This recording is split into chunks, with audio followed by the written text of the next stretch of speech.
We must reveal everything. Everything has to come out. Nothing can be kept secret. We don't know if they're victims. Some of them are victims, some of them are not victims, and we have to be able to judge their credibility. I know what's in those documents. I know something you don't know. I know what's in those documents. It's awfully convenient for you, Alan, in this moment to tell me that you know something you don't. I want them out there. If the judge will give me permission, I have them in my possession. My lawyers have them. Judge, let me give them to Piers Morgan. Hang on. I want to stop you because there are more emails being released. And Alan, there is one that mentions you. Donald Trump is in the Epstein files. That is the real reason they've not been made public. Not my words, but those of Elon Musk at the beginning of his acrimonious departure from the White House. He deleted the post, but Democrats have never forgotten it. And today they released thousands of pages of records that they've subpoenaed from the Epstein estate, including emails to and from the pedophile, which mentioned Trump by name. In April 2011, 3 years after admitting sex crimes with a minor, Epstein wrote to his convicted accomplice, Ghislaine Maxwell, to say this: "I want you to realise the dog that hasn't barked is Trump. Unnamed victim, the name was redacted, but we now know who that is, spent hours at my house with him. He has never once been mentioned." The White House has just responded to this. It says the unnamed victim is Virginia Giuffre, who has never accused Trump of any wrongdoing at all, and that this has been redacted deliberately to make it seem more incriminating.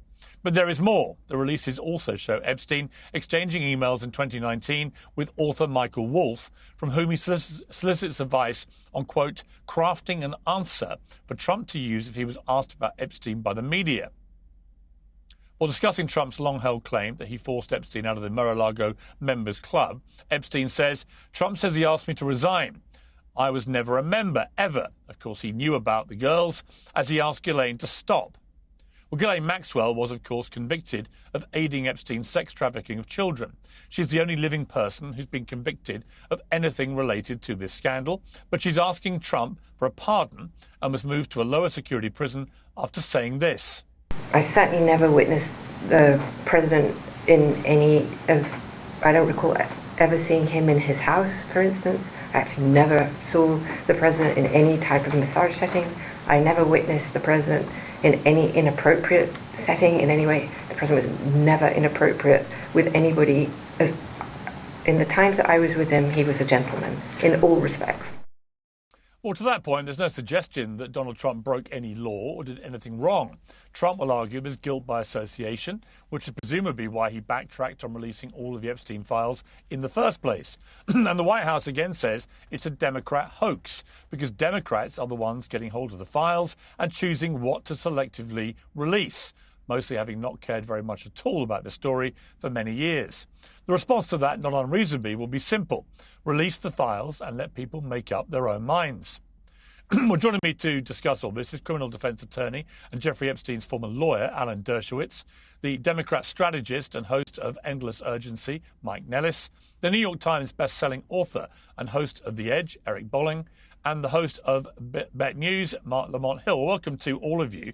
Alan Dershowitz, let me just start with you, because you're obviously been very involved in this whole thing from start to finish and used to represent Epstein. Obviously, it's been leaked here, I would argue, I have some sympathy with the White House, in a way that makes it look as damning as possible. However, and I think it's an important however, it is certainly, on the face of it, it is stuff that if I was the White House, I'd be pretty concerned.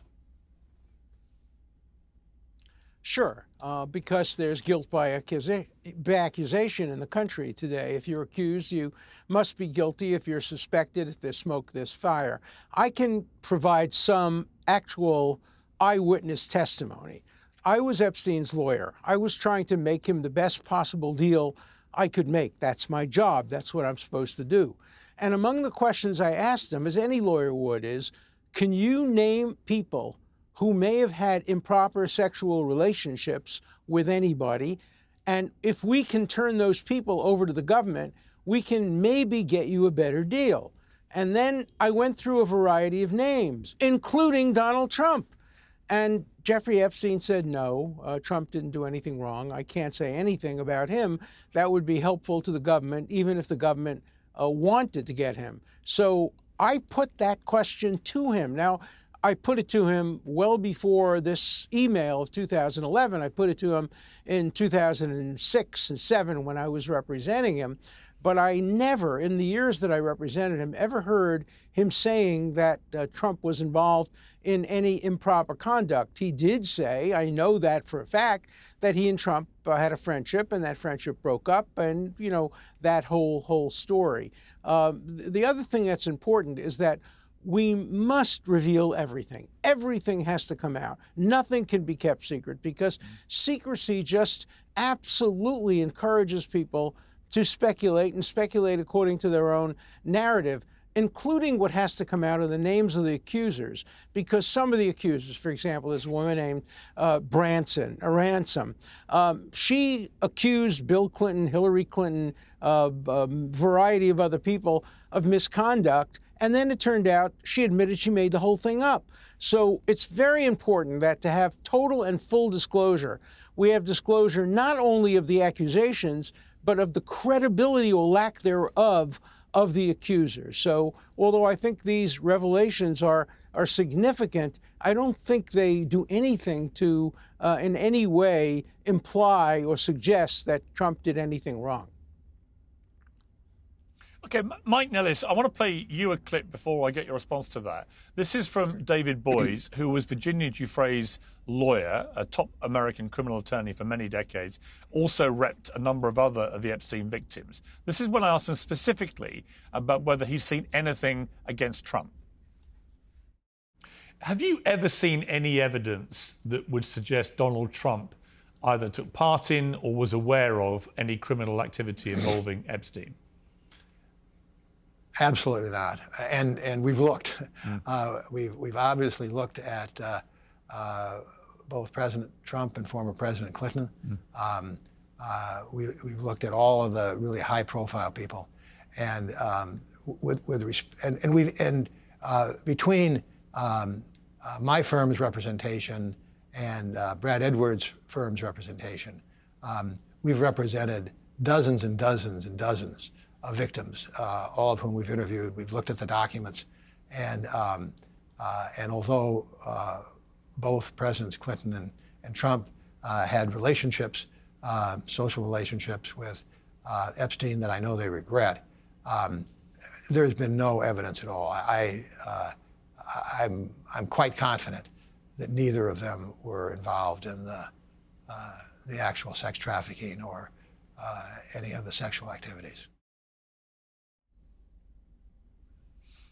So, Mike Nellis, I guess that, when I heard that, what I felt was Trump was indisputably a good friend of Epstein for many years.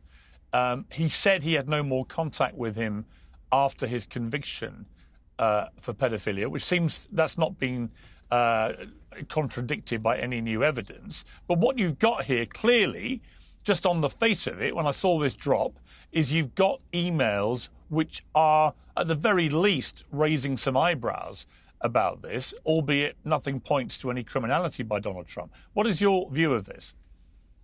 Yeah, well, I think if Donald Trump were innocent, he would be falling over himself to release every file that he could that would show that he was innocent to the American people. And they're doing the exact opposite. To me, it's he's acting like he's guilty. What he's guilty of, I don't know. Did he know what Jeffrey Epstein was doing? Did he abuse women? Was he taking out loans from Jeffrey Epstein? I don't know what it is that he's covering up or who he's covering up for. But at every stage of this, they have promised transparency, and then they have refused to release this. Pam Bondi says the files are on my desk. We're going to get them out any day now. They trot out MAGA influencers to the White House. They have them waving binders like idiots on the internet. Whole thing's ridiculous. And they refuse to just be transparent and release the files. You said at the beginning of this that you have some sympathy for the White House because Democrats are maybe selectively leaking these things. But the White House can end this at any time by releasing all of the files unredacted outside of the victims' names. They could do that, right? They're not doing it. And so I think it's because why not the victims' names? Why not the victims' names as well? That gives a fuller picture. I want to make but sure we that don't the know if they're victims- victims. Some of them are victims, some of them are not victims, and we have to be able to judge their credibility. In my case, for example, Virginia Giuffre publicly admitted Alan, that I she didn't may have interrupt you, and I would ask that misidentified you me didn't interrupt for me, years please. and years Come and on. years. So I'm just making a point. Why not release everything? Everything. Alan, one, I would ask that you don't interrupt me. I won't interrupt you if you do the same. But look, the bottom line here is that Donald Trump has the power to end this scandal right now by releasing the information. And then we can hold everybody accountable, Democrat, Republican, everybody in between. But right now, this White House exists to protect the rich and the powerful, and they are protecting people whose names are in there. Maybe Donald Trump is guilty, maybe he's not. I don't know. These emails today sure make him look guilty as hell, but they refuse to do the right thing and just release these files. They could end this at any time. Today's show is sponsored by Oxford Natural, makers of the Optimum Day and Optimum Night all-natural supplements. Thousands of Brits and Americans are already taking them with incredible results. Optimum Day boosts your energy and supports weight loss throughout the day. Optimum Night helps you relax and get deep, refreshing sleep. They have countless success stories, including from some very familiar faces. England legend Michael Owen, who lost 40 pounds. AFTV's Robbie, who lost more than 100 pounds. To watch their full stories and many more, scan the QR code on your screen or visit oxfordnatural.com/Piers. And here's the best part. Use the code Piers and get 70% off your first order. Yes, 70% off with the code Piers. Okay, Marc Lamont Hill, the question I have, well, hang on a second. The question I have, Marc Lamont Hill, is if there was a smoking gun about Donald Trump, which actually pointed to criminal actions by him, then surely the Democrats who had these files and had all the access, they would have released this before to stop Donald Trump getting re-elected. That's always been my presumption. It's like there couldn't have been a more incendiary political weapon if they'd wanted to use it, but they didn't, which suggests to me there isn't a smoking gun in there. And this drip, drip, drip stuff is very, entertaining for the media, gets us all going. It all looks a little bit, what's all this? But it doesn't really change the bigger picture of, is there any evidence of any criminality? I don't necessarily see it that way. First, don't underestimate Democrats' ability to lose elections and to have bad strategy. That's the first thing. Second thing is, it is entirely possible that there is a smoking gun buried in there. And my fear is not that there isn't a smoking gun, but that there's also a smoking gun that implicates a bunch of Democrats. The issue here that you have to think about, potentially, is that Donald Trump is guilty of something, but so is, I'm just going to throw a name out there, Bill Clinton, because his name has been bandied about a bunch, and a whole bunch of other folk. And sometimes the powerful protect the powerful, not because they like each other or because they care about each other, but because it's a mutual assured destruction. I think that's why, and it's a rare day, but I agree with Alan Dershowitz that we need full transparency. We need all the documents released. We need all the information released, and let the American people make determinations about what's true and what's not true so that we don't have to do this drip, drip, drip stuff. And then finally, the one place where I would disagree with Alan is when he says that there's no even implication here that the president did something wrong. I mean, when he says, and I'm going to redact the name because he redacted the name, victim spent hours at my house with Trump, he has never once been mentioned and referred to him as the dog that hasn't barked, and then said, Trump said he asked me, of course he knew about the girls, as he asked Maxwell to stop, or asked Ghislaine to stop. These are things that do imply that something bad happened. These are words that imply that he was somehow complicit. But it doesn't mean he did something sexual. It doesn't mean that he did something illegal necessarily. I don't want to overstate anything here. We have to be careful when we start accusing people of things. But there absolutely is something that needs to be explained, and the best way to explain it is full transparency. Yeah, I mean, Eric Bolling, the really weird thing about this is that everyone on the Trump side in the run-up to the election were very, very gung-ho about, we're going to release all the Epstein files. We're going to have full transparency. I remember all this. And then two things happened, which were just weird. Elon Musk, who fell out with Trump, suddenly out of nowhere, posts on his own platform, X, the real reason they're not being released is because Trump's in the files. And then literally within a few days, the whole investigation is just stopped. And there is no full transparency. There is no release of all the files. And so if you're looking at this with a cynical eye, or maybe perhaps a conspiracy theory, who knows? But, if you're looking at this, you're thinking, well, what's gone on here? Why was everybody... I had members of the administration on my show saying, we're going to release everything. We can't wait to do it, blah, blah, blah, blah, blah. And then it didn't happen. And now you've got kind of what I would call political death by 1,000 cuts. We've seen it with formerly Prince Andrew in the UK. He was done in by leaks from similar leaks of emails. He's now lost everything in the last couple of weeks because of those leaks. We're now seeing the heat on Trump. I suspect there are lots of other high-profile names left in these files we haven't seen. David Boies suggested to me that between 6 and a dozen high-profile men named in the files probably deserve a criminal prosecution. So there's a long way for this to go. Can you make sense of how this is all played out? No, and thank you for having me, Piers, by the way, and great panel. Let me take this a little bit different. First of all, guys, we have a lawyer on the panel, at least one, maybe two. An implication is by no means evidence. Now, we heard the email say, regarding Jeffrey Epstein telling someone, Trump knew about the girls. That could be anything, you guys. That could be knew about the girls that Epstein was taking from Mar-a-Lago, because we know he was grabbing women that were working at Mar-a-Lago, bringing them to do his nefarious things that he was doing with them. We're jumping to a conclusion, and that's the problem with politics and the media, frankly. The media today, right now, Piers, none of this stuff has been vetted. There's no context to any of these leaks and these now the Democrats in the Oversight Committee releasing piece by piece, little bits here and there. I agree with you, Piers. If there was a smoking gun, we would have known about it by now. If, God forbid, there's a smoking gun, Trump's involved, and then there are Bill Clinton and other donors involved, and everyone said, hey, you know what, wink, nod, let's just all keep our mouths shut. That's the problem with D.C. And I don't think Trump is in that camp. I also agree that Pam Bondi and Kash Patel came out of the box. They leading up to their confirmation, right into their confirmation, right out of the box, they said we're going to release the Epstein files in full, unredacted. The whatever those packets were that some influencers were waving around at the White House. I don't know what changed, but they really, really shot themselves in the foot with the base, MAGA. MAGA wants to know who did what and when. I don't even think, I'm going to go out on a limb here.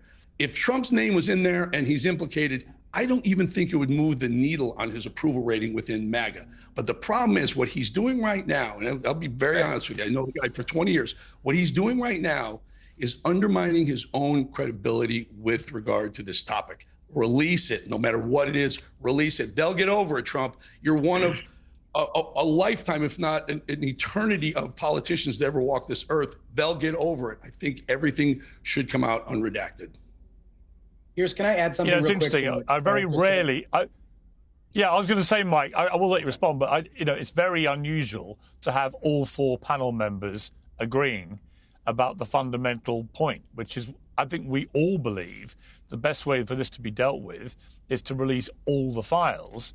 What do you want to say, Mike? Back to Eric. Yeah, well, I want to add something that this White House and Donald Trump are making an intentional political decision. They've decided that this not knowing, this drip, drip, drip by the Democrats, this conversation about what Trump may or may not have done is better for them politically than just releasing all of the files. So they've decided with great intentionality here that they'd rather keep something hidden, keep a conspiracy out there than just show people whatever the truth is. Again, I don't know what Donald Trump is guilty of or not guilty of, but I do know that they're hiding this, and they've decided that this is politically better for them. There's a very good chance it could be that they're going to wait until... Let me come to... Hang on. Sorry, don't all talk at once. I want to bring Alan. Alan, I want to bring you in to respond to that, but I do want to just remind us of what Virginia Giuffre says in her book, which is a #1 bestseller right now, obviously released posthumously after she so sadly took her life.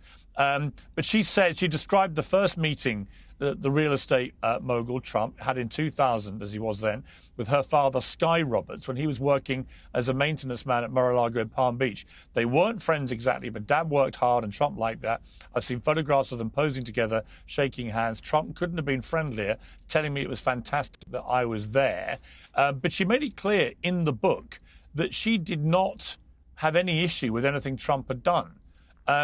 And so if, as the Daily Mail was the first report today, the redacted name, and now we've had the White House confirm it, if the redacted name is indeed Virginia Giuffre, then the fact that he spent time talking to her, given that she used to work at Mar-a-Lago, even as Epstein's property, which all looks bad, but the fact that it's her, that redacted name, and she's on record now in her own words saying he never did anything wrong as far as she's concerned. You put all that together and you've got to think, well, why did they redact that name? Have they done that deliberately to stir up a political point-scoring thing against Trump? Because once you know it's Virginia Giuffre, and once you know what she has said about Trump, it's nowhere near as damning. Mm-hmm. No, of course I agree with Alan, that's that. for you. And the fact that Virginia Giuffre is mentioned is very significant because she's written the bestseller. She falsely accused me and then admitted that she may have misidentified me and, destroyed my life for years and years and years based on a possible misidentification. So putting her name out there is very, very important. But I want to correct the record on the White House. It's not the White House that's keeping a lot of the most important material out. It's judges. 3 federal judges in New York have sealed depositions. I want those depositions out there. The depositions include depositions of Virginia Giuffre. They include depositions of other alleged accusers. And these judges, not the White House. The White House has no control. When judges seal materials, there's Judge Preska, there's Judge, I can name 2 or 3 other judges. And the New York Times and Piers Morgan ought to be making an application to these judges and demanding that these transcripts be revealed. Because if there are any smoking guns, if there are any serious accusations, they're in deposition transcripts, in my case, in the case of Ghislaine Maxwell, and in other civil cases that have been sealed. I have been trying to get all these depositions unsealed, and these judges won't do it. So let's put the blame where the blame belongs, on federal judges who are protecting some people. And that shouldn't be happening. Alan, so let's get everything out there, including I think we're mixing the apples and deposition. oranges here. Yeah, Go ahead. Sorry. I want to make sure that people understand the depositions that Alan is talking about represent about 3% of what would be considered the Epstein files. That's the estimate on that. So 97% I don't of agree. documents. I don't agree with that. That's the estimates that are out there. I bet that's. The 90, it's more than 10%. of the documents that haven't been released are in control of the White House and the DOJ. They could end this at any time. Yes, there are some things that are under seal, but the no, vast they majority can't, because they can't get the judges. It'll never end as long as judges are sealing depositions. That's correct, Alan, but it is misleading. But the other. Well, let's get them out there. Control their destiny. I know what's in those documents. I know something you don't know. I know what's in those documents. That's why it's so important to get these judicial documents out there. I want them out there. If the judge will give me permission, I have them in my possession. My lawyers have them. Judge, let me give them to Piers Morgan. I want to give them to Piers Morgan. Why, Judge, are you preventing me from disclosing material that would be very, very important in putting a whole picture on this thing? Well, I agree we should put those things out. Okay, I want to bring in. Hang on, guys. I want to bring in Marc Lamont Hill. Marc, aside from this, we also have the ongoing situation with Ghislaine Maxwell. House Democrats have said this week that she's preparing to formally ask President Trump to commute her federal prison sentence. She's obviously now in a less strict prison as we speak. She told the Deputy Attorney General Todd Blanche in an interview earlier this year that she never witnessed the president in any inappropriate setting in any way and didn't ever recall seeing Trump at Epstein's house, although she had seen him at social settings. What's interesting about that, I think, is that these emails seem to suggest that she must have known Trump had been at Epstein's house because Epstein's emailing her about it. So rather like with Andrew, the artist formerly known as Prince, although he's not an artist, rather like him, they're being damned in a way by these email leaks contradicting their public statements. And then if you think, well, if she's lying about that, if she's lying about knowing that Trump had been at Epstein's house, which seems to be the case, what else is she lying about? And obviously, she has a vested interest in saying whatever it takes to get Trump to commute her sentence. So all of that is going on as well. Yeah, I mean, if I were sitting in a prison and Donald Trump were the person who could get me out, I would say that I saw the JFK assassination. I mean, like, it doesn't matter what the thing is, if I need someone to get out. Credibility is shot from Maxwell, but not just for her. And I think that's what makes this so messy. And to beat the dead horse, that's why we need all the information released. Donald Trump says that he and Epstein fell out over competing, interests in a property. Next thing you know, it's because he was poaching people from Mar-a-Lago. The stories change. An email says that she knew that she had no knowledge of Donald Trump's actions. Later on, it's like, oh, she definitely knew. I don't know who to believe. I don't know what to believe when it comes to these people involved in this scandal, because all of them seem to be saying contradictory things, and that's the danger. But I can guarantee you one thing: her tune will not change if she's up for a commutation, because that's just human nature. That's just common sense. You know what's interesting, Eric? I'm just checking here some background information we had before we did this panel.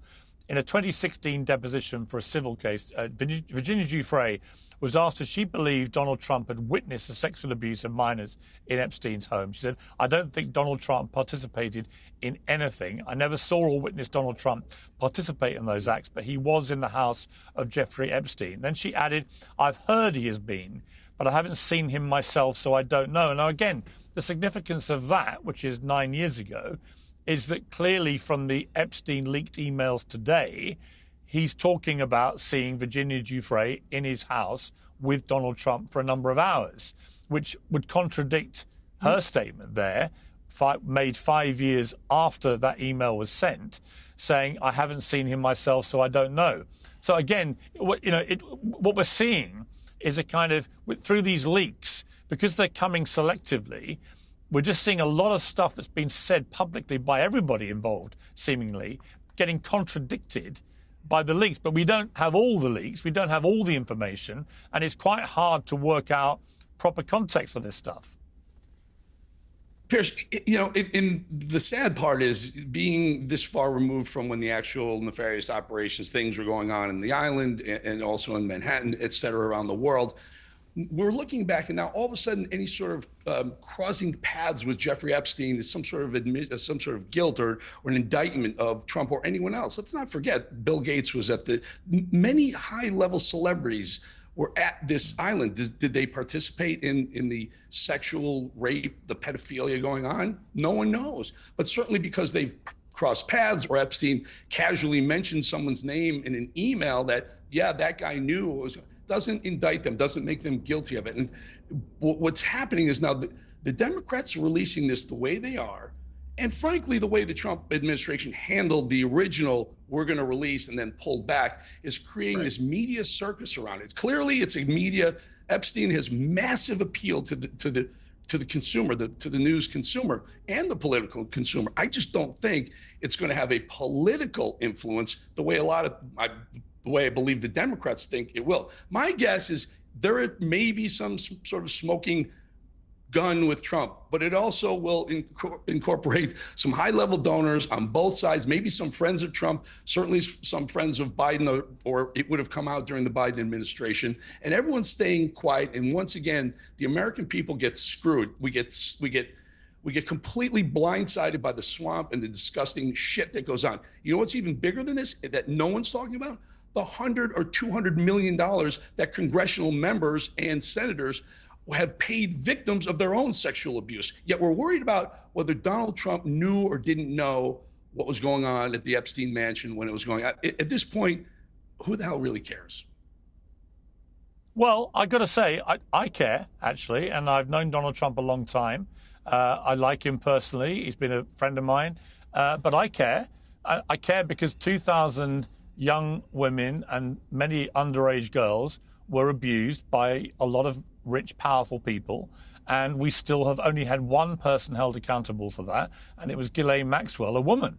Right, so no man has ever been held properly accountable. Epstein cheated accountability by, I believe, taking his life. Others think otherwise, but I think he probably did. I don't mean, Alan, what I want to bring to you, to belittle the victims. So I'm not belittling the victims. I agree that anyone who's known to have participated in this as a man or anyone who facilitated the abuse, the pedophilia, Ghislaine Maxwell and others, should be held accountable, should be in jail. I absolutely agree. I meant for Trump politically, release the stuff. Let people know.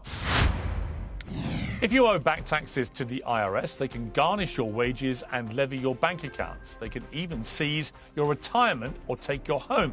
Don't let the IRS target you. Call the professionals at Tax Network USA. Their top tax lawyers and enrolled agents are experts in the powerful programs that can help you to eliminate your tax debt. Tax Network USA is A+ rated and has saved more than $1 billion for their clients. Whether you owe thousands or millions, one phone call can start the process of taking control. But you need to act now while you have options. For a free consultation, call Tax Network USA today at 1-800-958-1000 or visit tnusa.com/peers. Don't let the IRS be the first to act. ExpressVPN is the simple way to protect your privacy online. In the US, internet providers record your online activity and can sell your data. In many countries, they've even legally required to store your information for years. Along with millions of others, I use ExpressVPN to stop the tracking. It hides your IP address and it routes all your activity through encrypted servers to keep advertisers and scammers from accessing your data. You can choose the level of protection you need. The basic plan is just $3.49 a month, less than 12 cents a day. Right now, you can get an extra 4 months of ExpressVPN if you go to expressvpn.com/peers. To scan the QR code on the screen or go to expressvpn.com/peers to get 4 additional months of service. That's expressvpn.com/peers. Alan, I want to bring in another sort of twist to this, which is the involvement of Michael Wolff, the author, who's written, of course, a number of best-selling books about Donald Trump. He's in this new batch of leaked emails. It's kind of fascinating. I mean, it's no secret that he has, I think, over 100 hours of tape of interviews with Epstein. He's talked publicly about that. But in an email from January 2019, Epstein writes to Michael Wolff about Donald Trump. Of course, he knew about the girls, as he asked Ghislaine to stop. So we've had that. Now, that's during Trump's first term, 7 months before Epstein takes his life. Epstein wrote to Wolff, apparently, to address Trump's claim that he asked Epstein to resign his membership. He claims in these emails that he hadn't done. The White House says Trump barred him from Mar-a-Lago for being a creep and for stealing employees to go and work for him, and it turned out abuse some of them. But in a third email, Wolff wrote to Epstein with the subject line, "Heads up." This is December the 15th, 2015. That's the day of a CNN Republican primary debate. Wolff says, "I hear CNN planning to ask Trump tonight about his relationship with you, either on air or in the scrum afterwards." Epstein responds, "If we were able to craft an answer for him, what do you think it should be?" To which Wolff replies, "I think you should let him hang himself. If he says he hasn't been on the plane or to the house, then that gives you a valuable PR and political currency. You can hang him in a way that potentially generates a positive benefit for you, or if it really looks like he could win, you could save him generating a debt. Of course, it's possible that when asked, he'll say Jeffrey's a great guy and has gotten a raw deal as a victim of political correctness, which is to be outlawed in a Trump regime." Now, lots to unpack there, but my reading of this, why is Epstein saying if we're able to craft an answer for him, what do you think it should be? Should we read into that he's maintaining some contact with Trump, that he actually would want to send his thoughts to Trump? And then you've got a pretty sort of, Michael Wolff's role in this is obviously clearly very, some would argue he's just being a classic investigative journalist, but the sort of way he's plotting for Trump to hang himself, as he puts it, by answers that it looks like they may give him to say, it all looks a bit weird, doesn't it? It does, and we have to understand, too, that, when Jeffrey Epstein talks to a journalist, he's talking in his own self-interest. So we have to ask questions about what is his motive? Is he telling the whole truth? Is he trying to curry favor? Is he trying to attack? We know that Jeffrey Epstein was an extraordinarily manipulative guy. And so you don't take at face value anything he necessarily says, especially when he says it to an interviewer, who's going to be writing a book which he hopes will be favorable to him. So I think skeptical minds have to be kept open, which is why every piece of documentation has to be revealed. Nothing. By the end of this, there shouldn't be a single piece of paper, a single recording, a single videotape that has been suppressed. Until everything has been released, nobody can be satisfied that the whole truth has come out. Even if everything has been released, we have to look at the statements critically, because not necessarily are every statement being made absolutely credible and true. But Mike Nellis, I mean, that line, you know, the more you read it, look, it may be misleading, it might be ambiguous, I might be misreading it. But for Epstein to reply to Wolff when he's told CNN are planning to ask him about his relationship with Epstein, if we were able to craft an answer for him, what do you think it should be? I mean, is there any other way of reading that than that Epstein is still in contact with Trump to be able to do that? Or what? I mean, what are we reading into that? No, I mean, it seems to me like they were still in contact. We know that they were close. We know that they were friends. And I think the other thing I would add to this is the number of times that Donald Trump or someone in his orbit has lied about his relationship with Epstein is just unbelievable to me. It goes back to the goofy, weird, creepy birthday card that they sent. Even Donald Trump was like, I've never made a doodle in my life, when we know, document-wise, he has made doodles like that in the past. It lines up with what he was doing at the time. So they just keep lying. And to me, it does seem like they were probably having contact, probably coordinating on some level. And Michael Wolff's email is also interesting to me, because he's talking about using it as leverage if Donald Trump becomes president of the United States. If Epstein is in hot water, he wants Trump to win. He wants to protect Trump, leverage that to get a pardon or a commutation. And I want to add something a little bit to what Eric said a few moments ago about why this is so important, because I really believe this Epstein scandal is super important, not just because of the politics of it. I think the politics on it are going to be a wash, because if we get everything out there, there's going to be lots of Democrats implicated, going to be lots of Republicans. But we're in this situation where a lot of people do not believe that the federal government is going to take care of people, and that this government right now under Trump is a protection racket for billionaires and incredibly wealthy and powerful people. So we need to make sure that all these documents get out there, that these people are exposed, that people are held accountable, and they get some justice for these victims. I think that's incredibly important, regardless of the partisan politics of it. You go back 20 years to the Wall Street financial crisis, nobody was held accountable for crushing the economy. Nobody was held accountable for all the folks who had their lives ruined and their homes taken away from them. I think this is the same thing. We've got to show that this is not a two-tier justice system where the rich and the powerful can get away with abusing people and destroying people's lives. It's fun. Can I just jump in there? Yeah, it's interesting. How unique and hypocritical that is for you to say, Mike. Thank you for jumping in on the political nature of whether the political needle moves or not, no matter what's in there. I agree. I think it's going to be a wash no matter what names are on there. I find it kind of funny now you're talking about equal justice applied under the law, when the guy Trump just went through 4 years of the most ridiculous, unequal, two-tiered level of justice that we've ever seen. Alan can weigh in on this if you think I'm wrong. I mean, they were making felonies out of misdemeanor charges just so they can see if they can get a felony attached to Trump. And now all of a sudden, I think the Democrats were wrong. The lawfare that went on for the 4 years is wrong. And I also think that Trump should release this no matter who was in it, even if his own name is smack dab in the middle. One final thought. Let's not forget, Donald Trump told his people to disenfranchise Jeffrey, give him back his membership, get him away from Mar-a-Lago. There's a reason for that. I mean, this finger pointing is nonsense until we have the names and context of what's going on. We can't indict and convict Trump until we know what happened, and then he goes through due process. That's my final thought on. But let's understand whether Trump's guilty. Can I respond to that, Piers, real quick? Sorry, just because it was directed to me. Yeah. I mean, one, I disagree with the assertion that there was a two-tier justice system for Donald Trump. I think Donald Trump has committed many crimes and he should be held accountable for that. Fine, we're going to disagree. I look forward to you speaking out with just as much veracity as you just had when Donald Trump, indicts Adam Schiff this week, which is supposed to be rumored over some bullshit stuff that they've trumped up. I'm sure that there have been times in the past under Democratic and Republican administrations where the DOJ didn't do its job the way that it should have. But in this administration right now, Donald Trump is personally interceding, firing and removing people who aren't going after his political opponents. The stuff with Tish James, James Comey, it's all bullshit. And it shows you that everything that Donald Trump does is about his personal he's going after these people for the same things that they went after him for, which were bullshit in the first place.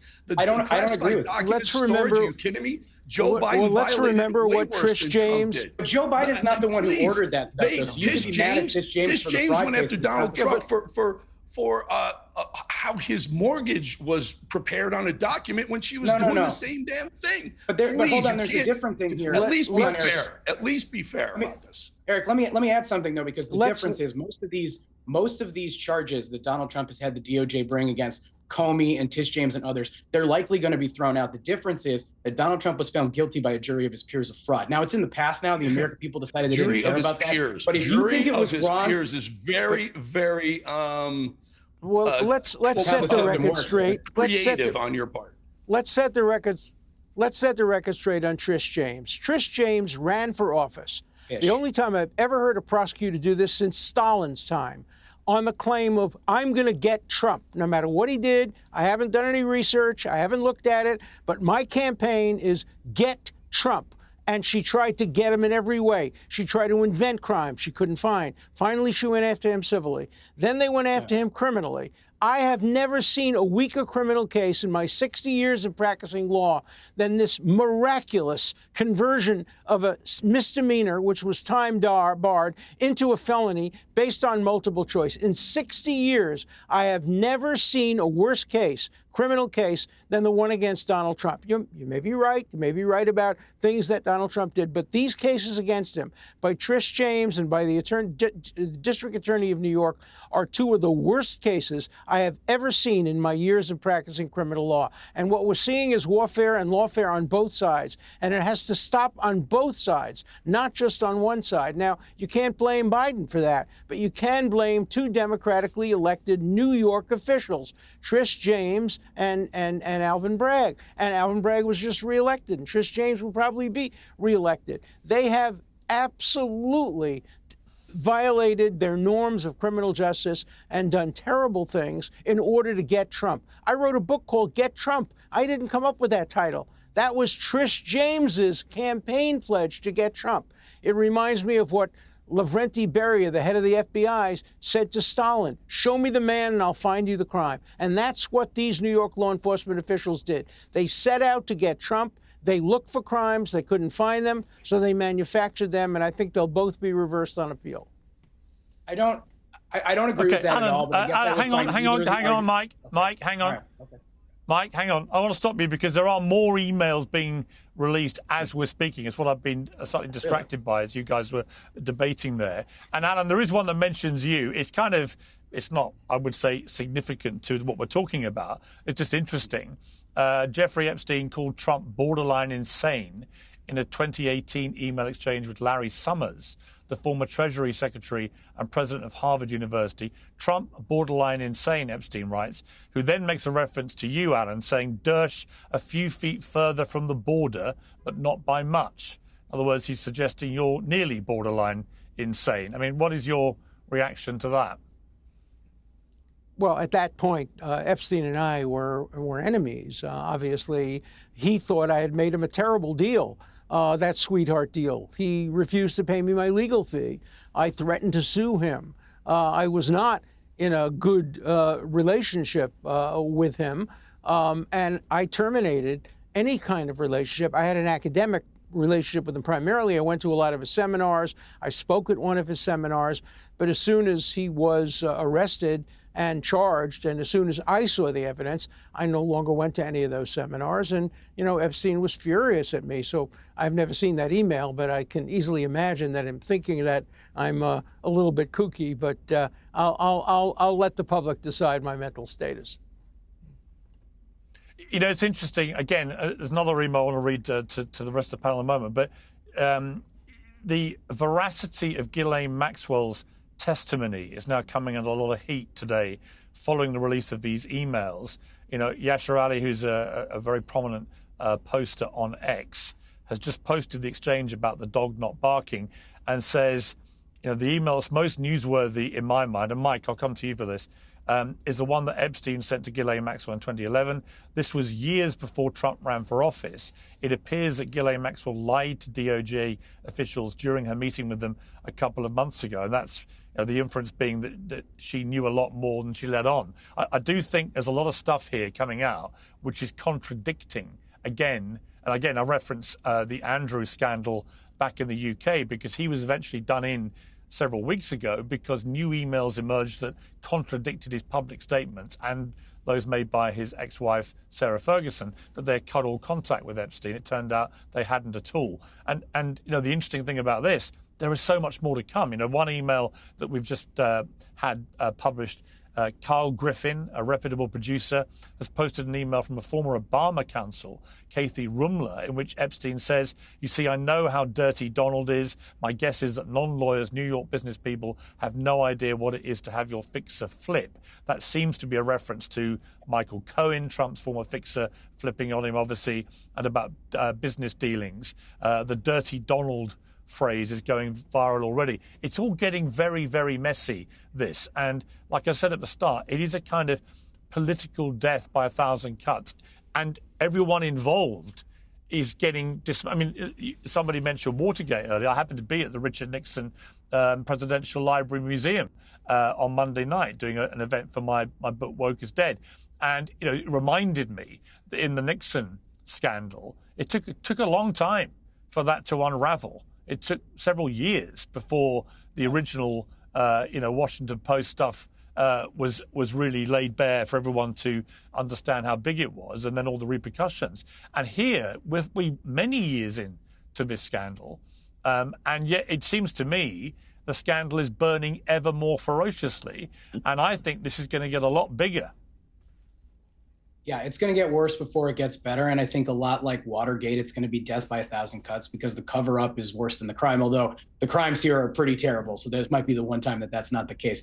But again, we don't know what Donald Trump has done, but we know he's covering up something either for himself or for other people. You brought up the Ghislaine Maxwell email. I agree. She's very likely contradicting what she said at the DOJ earlier this year, which, by the way, is because they're dangling a pardon or a commutation in front of her. And also because they moved her into a minimum security prison that she should not be in with the crimes that she has committed. So it is about how Donald Trump uses power. Again, this White House exists as a protection racket for wealthy and powerful people. Donald Trump has pardoned an unbelievable number of people this year. He has abused his pardon power. And by the way, before somebody jumps in, other presidents, including Joe Biden, have also abused their pardon power. And I think that it's wrong because I know somebody's going to say something about that.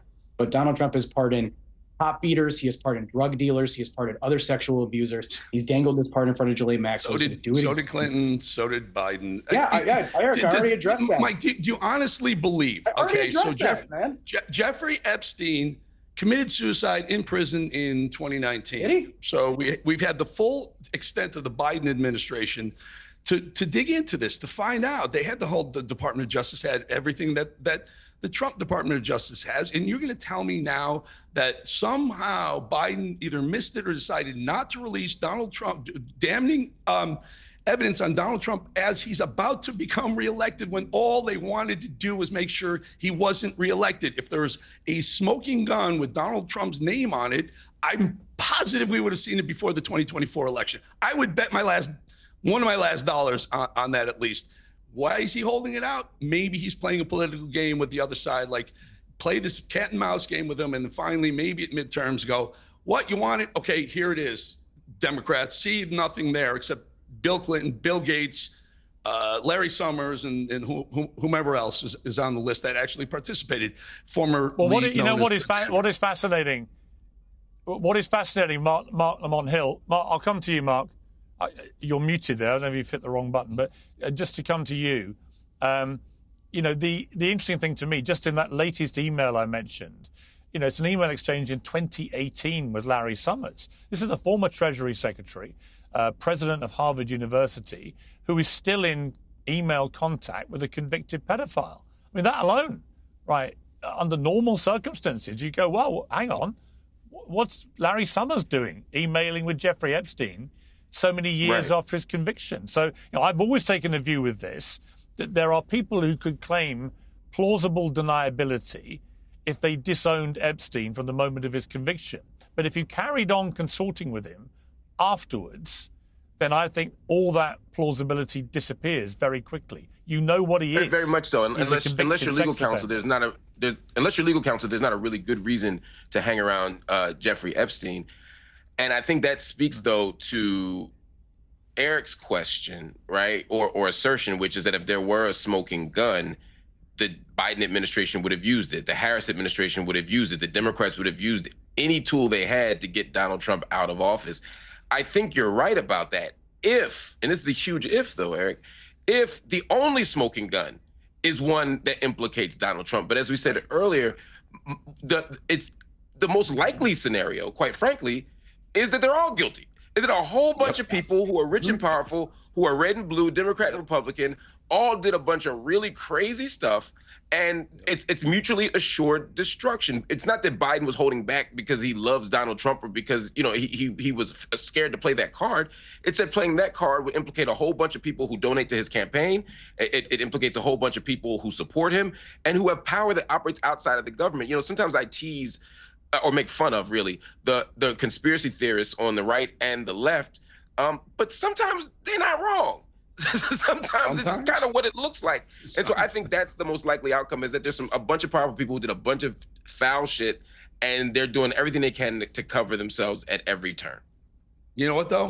Sometimes and it may be. Well, hang on, Eric, hang on one sec. I mean, to that point, it may well be that as Trump got informed, I don't know, or the White House or somebody got informed of all the other high-profile names in there, there are also prominent donors to the Republican Party, for example. I know from David Boies, the criminal lawyer, that he says there are maybe half a dozen, maybe more, high-profile names in there who should warrant criminal prosecution. And who are they? Well, why is anyone wanting to protect them? Let's remember, too, that Virginia Giuffre, in her new book, names names. She names names.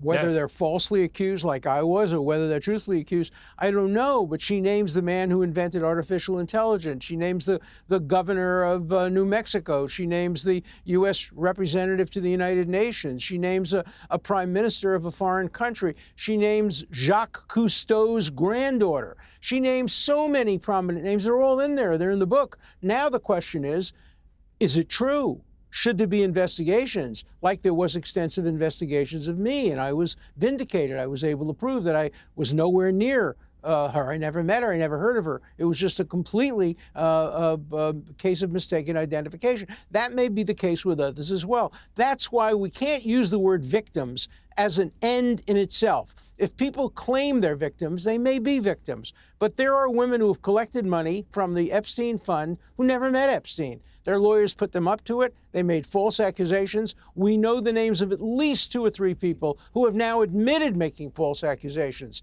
So let's reveal every name. Let's investigate everything. Let's find out who the true victims are, who the false victims are, who the perpetrators are. There are multiple perpetrators and multiple victims. Let's get at the truth.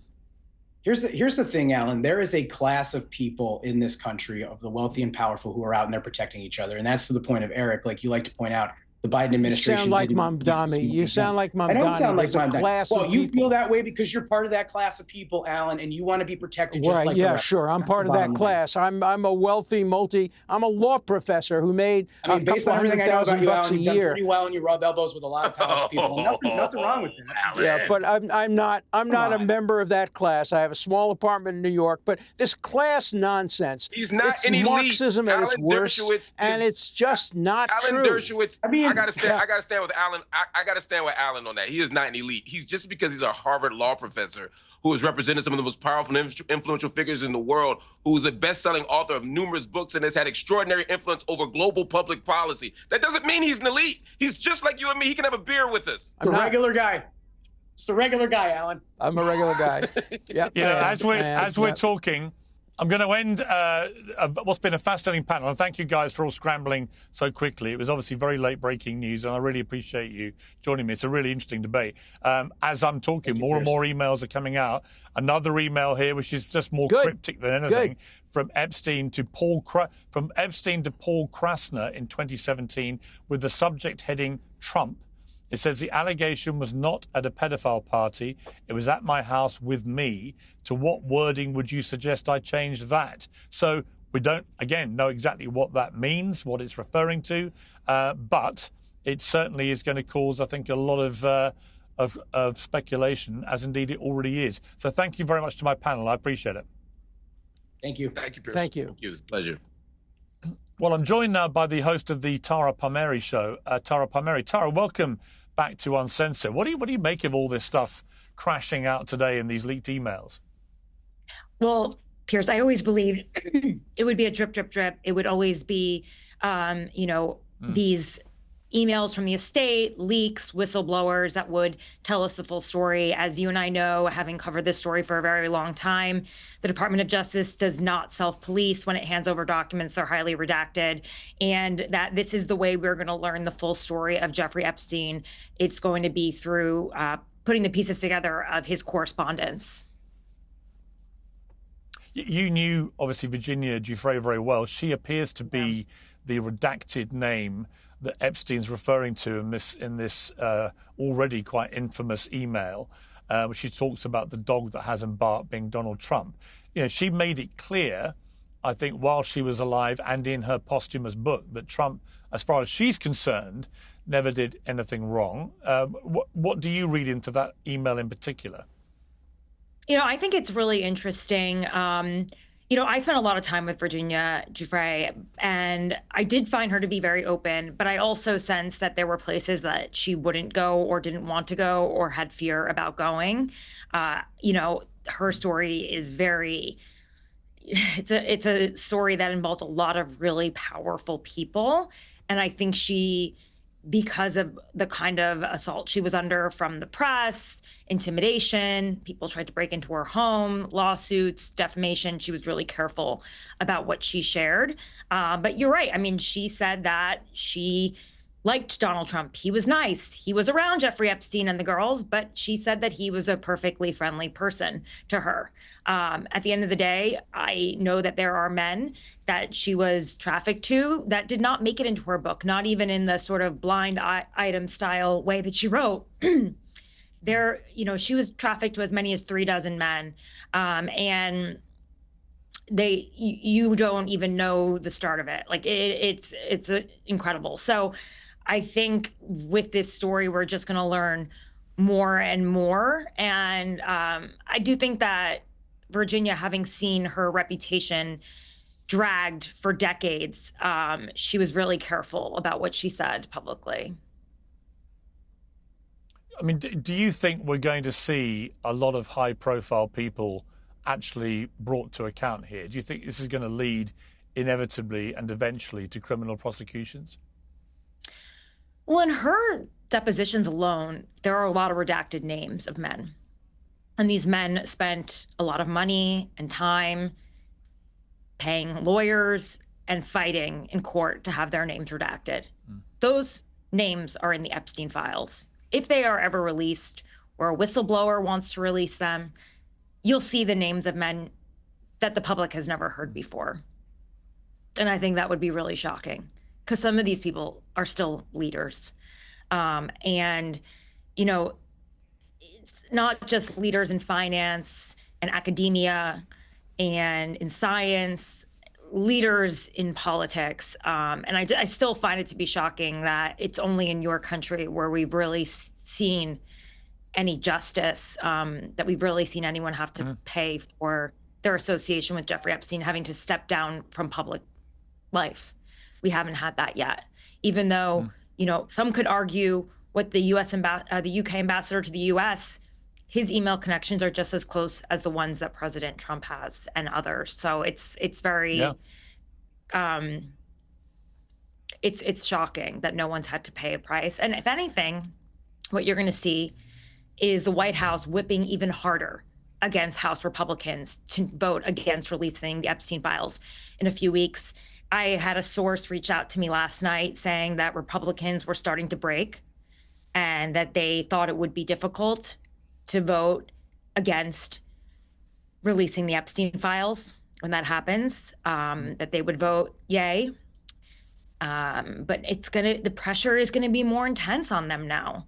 I can only imagine the whip count, but I just don't know how they take this vote, especially as these emails come out. It was strategic. Democrats knew what they were doing by waiting and holding on to these emails and making it so that it would become so impossible for this party to stand behind the president on this one. Yeah, I just don't think it's sustainable that the White House maintains a position, having taken everybody up the hill saying we're going to release them, we're going to be transparent, we're going to get accountability for the victims and so on, to suddenly put the shutters down and to try and maintain that position, I think is politically unsustainable. And I think there were a lot of people breaking ranks. We know from the MAGA crowd how enraged they are about this. Trump has to be very careful, I think. And if I were him, I'd just release the whole lot. Just say, look, we're just going to release everything. And then let everyone gorge over the entrails of all this stuff and hopefully bring the right people to justice. Tara, I've got to leave it there, but thank you very much indeed for joining me. Thank you. Piers Morgan Uncensored is proudly independent. The only boss around here is me. If you enjoy our show, we ask for only one simple thing. Hit subscribe on YouTube and follow Piers Morgan Uncensored on Spotify and Apple Podcasts. And in return, we will continue our mission to inform, irritate and entertain. And we'll do it all for free. Independent, uncensored media has never been more critical, and we couldn't do it without you.